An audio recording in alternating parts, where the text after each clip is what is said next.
এখন বাজে 9টা মতো, আর সকালবেলায় ওই পার্সেলটা এসে হাজির। কোনটা বলো তো? সেই যে বলেছিলাম এবিসি জুসের একটা আমি অর্ডার করেছিলাম সুইট ক্রিমের।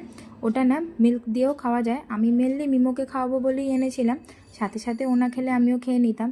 বাট সেই এলো তো এলো, কালকে আমি টেস্ট করেছি, আজকে এলো।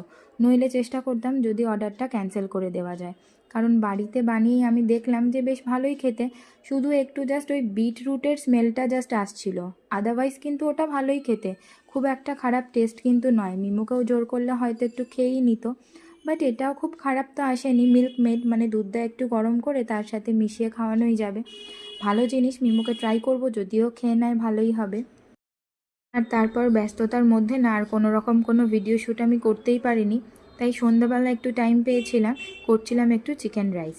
সেই কারণে চিকেনগুলো আমি আদা রসুন দিয়ে আর কাশ্মীরি লঙ্কা দিয়ে একটু ম্যারিনেট করে রেখেছিলাম, আর তার সাথে সেটাই আমি তেলেতে অল্প একটু ফ্রাই করে নিয়ে গাজর আর বিনস ছোটো ছোটো করে কেটে নিয়ে ওটার সাথে মিশিয়ে অল্প নুন দিয়ে ভেজে নিয়েছি।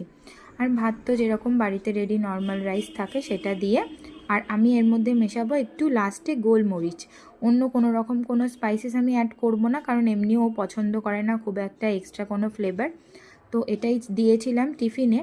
আর তার সাথে দিয়েছিলাম হচ্ছে উইঙ্কিজের সিম্পল যে নর্মাল চকলেট কেকের স্লাইসগুলো, সেইগুলোই। তো ভাবলাম যেহেতু সকাল থেকে কোনো রকম কোনো ভিডিও আমি শ্যুট করতে পারিনি, তাই এই টিফিন বক্সের রেসিপিগুলোই আমি তোমাদের সাথে শেয়ার করছি। টাটা।